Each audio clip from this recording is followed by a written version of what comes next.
ഇതിന്റെ ഉള്ളിൽ കയറിയിട്ട് എന്താ ചെയ്യേണ്ടതെന്നൊന്ന് പറഞ്ഞുതരോ? അതിനെന്താ, ഞാൻ പറഞ്ഞു തരാലോ. നിങ്ങൾ വോട്ട് ചെയ്യുന്നതിനായി പോളിംഗ് ബൂത്തിൽ പ്രവേശിച്ചു കഴിഞ്ഞാൽ പോളിംഗ് ഉദ്യോഗസ്ഥൻ നിങ്ങളുടെ തിരിച്ചറിയൽ രേഖയും വോട്ടർ പട്ടികയിലെ പേരും മറ്റു വിവരങ്ങളും പരിശോധിച്ച് ബോധ്യപ്പെടുന്നതാണ്. 188 ജാഫർ കുളങ്ങര. അത് ഞമ്മളാ. തുടർന്ന് നിങ്ങൾ തൊട്ടടുത്ത പോളിംഗ് ഓഫീസറുടെ അടുത്ത് ചെല്ലുക. അദ്ദേഹം നിങ്ങളുടെ കൈവിരലിൽ മഷി അടയാളം പതിക്കുകയും അവിടെ സൂക്ഷിച്ചിട്ടുള്ള വോട്ട് രജിസ്റ്ററിൽ നിങ്ങളുടെ ഒപ്പോ വിരലടയാളമോ രേഖപ്പെടുത്തുകയും ചെയ്യും.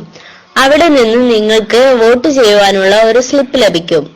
ഈ സ്ലിപ്പുമായി വോട്ടിംഗ് യന്ത്രത്തിന്റെ കൺട്രോൾ യൂണിറ്റിന്റെ ചുമതല വഹിക്കുന്ന പോളിംഗ് ഓഫീസറുടെ മുമ്പിലേക്ക് നീങ്ങുക. സ്ലിപ്പ് അദ്ദേഹത്തെ ഏൽപ്പിക്കുമ്പോൾ പ്രസ്തുത ഉദ്യോഗസ്ഥൻ നിങ്ങൾക്ക് വോട്ട് ചെയ്യുന്നതിനായി കൺട്രോൾ യൂണിറ്റിലെ ബട്ടൺ അമർത്തും. അപ്പോൾ ഒരു നീണ്ട ബീപ്പ് ശബ്ദം കേൾക്കും.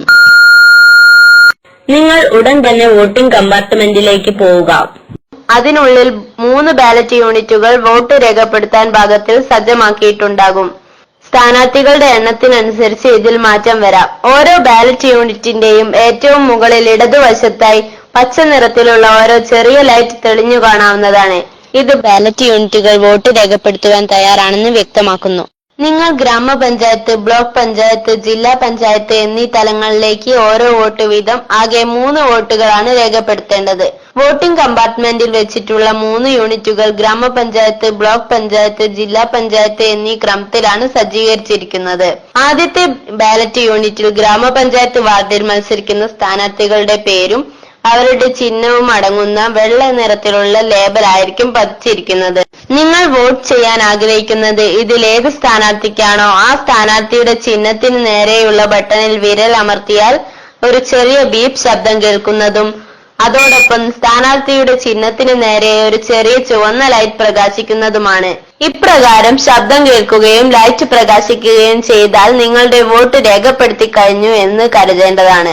ആദ്യത്തെ ബാലറ്റ് യൂണിറ്റിൽ വോട്ട് രേഖപ്പെടുത്തിയ അതേ രീതിയിൽ തന്നെ നിങ്ങൾ മറ്റ് 2 തലത്തിലേക്കുള്ള ബാലറ്റ് യൂണിറ്റുകളിലും വോട്ട് രേഖപ്പെടുത്തേണ്ടതാണ്. ബ്ലോക്ക് തലത്തിലേക്കുള്ള ബാലറ്റ് യൂണിറ്റിൽ പിങ്ക് നിറത്തിലുള്ള ലേബലും ജില്ലാ തലത്തിലേക്കുള്ള ബാലറ്റ് യൂണിറ്റിൽ ഇളം നീല നിറത്തിലുള്ള ലേബലുമായിരിക്കും പതിച്ചിരിക്കുന്നത്.